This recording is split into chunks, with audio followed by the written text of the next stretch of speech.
All eyes were on Kevin Durant this offseason after he made the controversial decision to leave the Thunder to create a super team with those Warriors. Since making the move, Durant and his former teammate Russell Westbrook's relationship has completely fallen apart. And in the latest Rolling Stone magazine, Katie explains they never had much of a friendship at all, saying, "We had our own cliques that we hung with on the road. Russell had his guys, I had mine. It was never a bad thing. It's just how it was."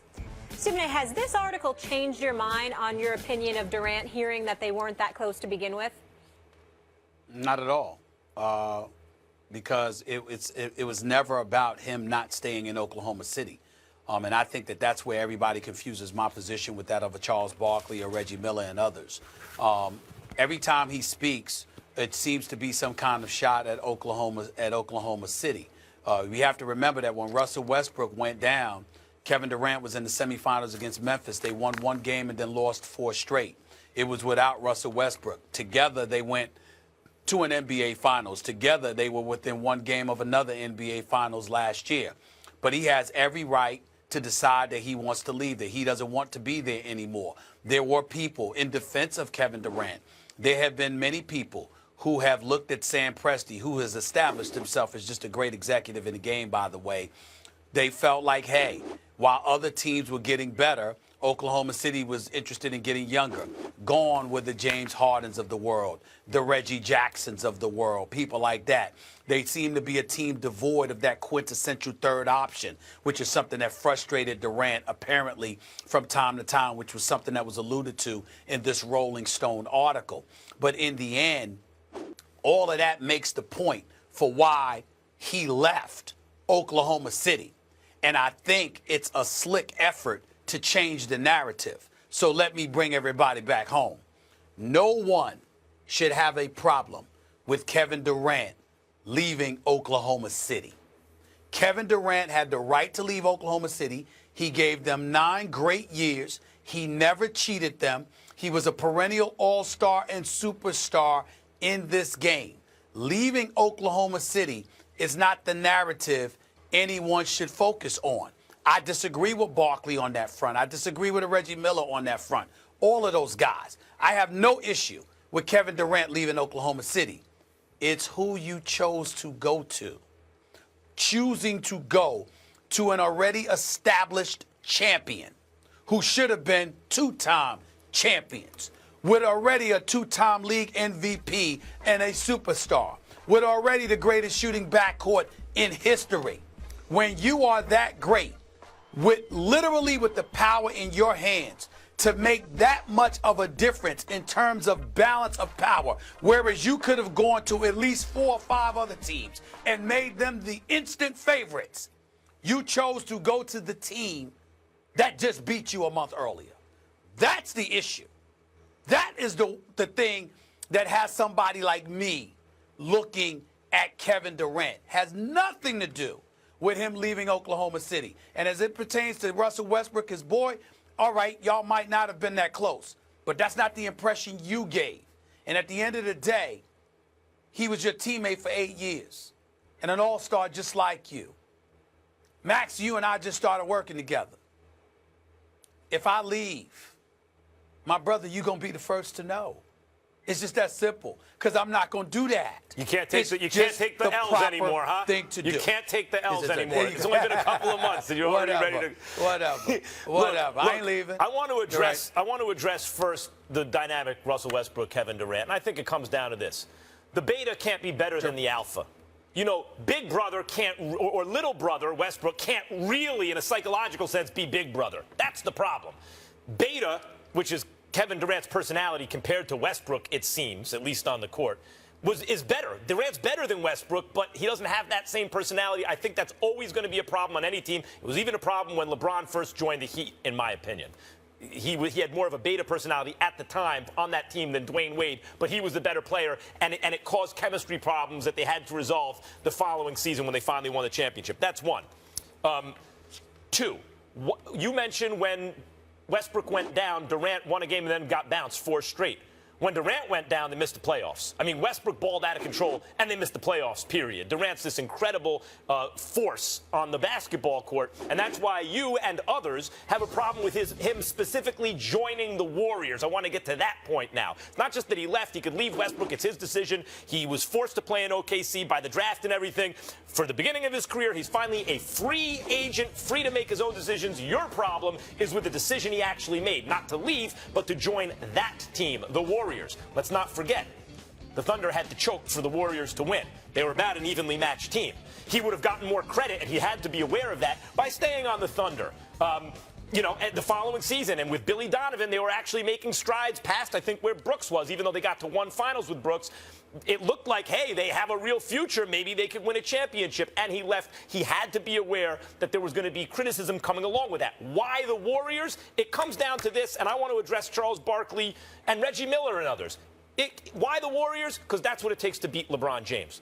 Because LeBron James is way better than every other basketball player in the world. And when I started to forget that last year, looking at Steph Curry winning the MVP, LeBron reminded me and others like me, no, it ain't close. It's LeBron and then 10 different levels, and then everybody else, including KD and Steph Curry, and they recognized that. KD recognized that and joined up with the Warriors. That's a response to LeBron James' greatness. In terms of Barkley not ever doing that in his career, according to him, love me some Charles Barkley. Let me tell you the smart move for Barkley and Reggie Miller and guys like that in their careers. What they should have done if they wanted a championship, and they did it the good old-fashioned way and didn't get a championship, was that year when they were free agents and the Knicks with Patrick Ewing looked like they were making moves on the Bulls, and they wound up with Larry Johnson and Chris Childs in free agency. Remember that year? Or Allen Houston.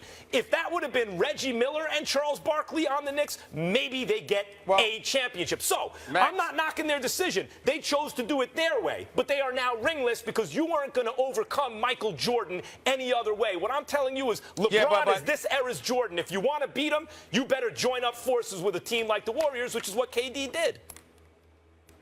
Max Kellerman, if KD had decided to go to Miami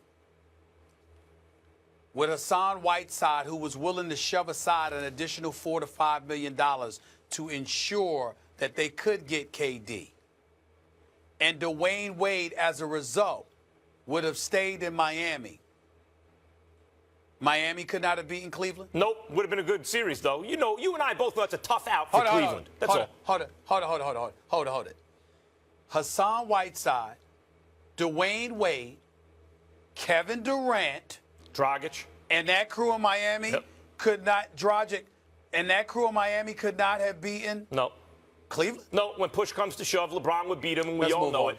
Stephen A., who would you pick? I don't know that. I don't know that. When push comes to shove, we would both be sitting here. We'd be in the pre-production meeting when the playoffs rolled around. You and just we'd be talking. Like, how are we going to talk about you this? asking questions and then answering it. You asking questions and just you asking questions and answering it yourself. I'm good like that. I'm telling you, if Kevin Durant was with D. Wade and the rest of the crew in Miami, if they were all together in Miami, I would have picked them to beat Cleveland. I would have. Absolutely. D. Wade with Durant.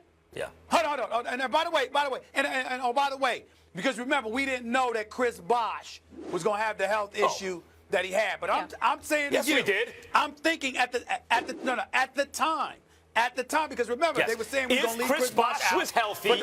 Yes, with Whiteside and Bosh and Dragic and Durant and Wade, they would have had a shot to win. But we knew Bosh wasn't healthy.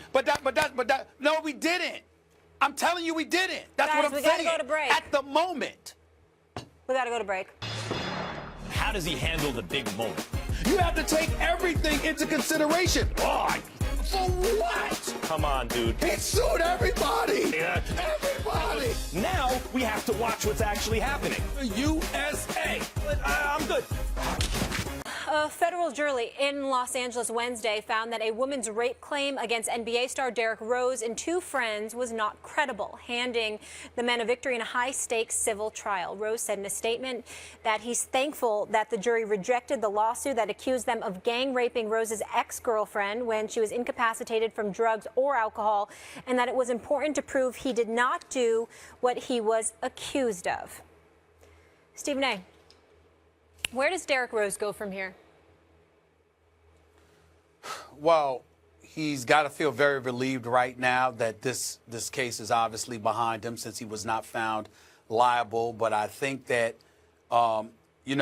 he has to accept the reality of two things.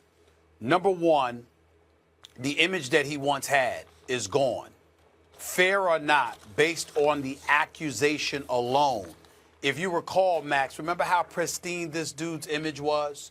Like, I don't know any way to put it other than he is the closest NBA athlete to Tim Tebow that I ever saw in terms of being considered just an innocent, great kid.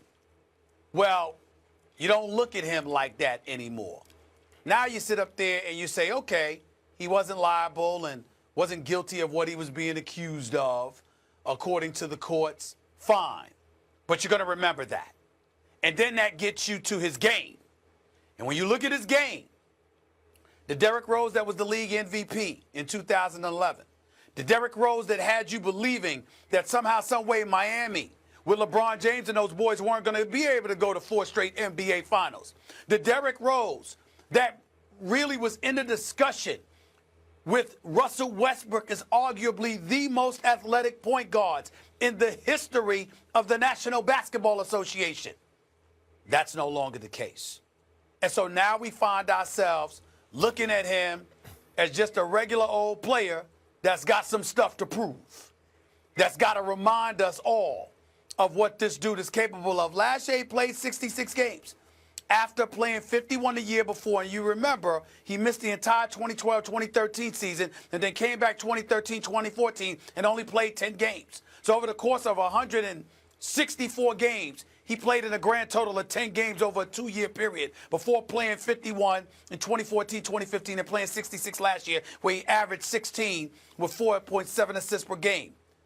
New York needs him to be more, to do more. And we know he wants that money, but we also heard him talk about how he wants to be able to walk to school with his kid in 10 to 12 years from now.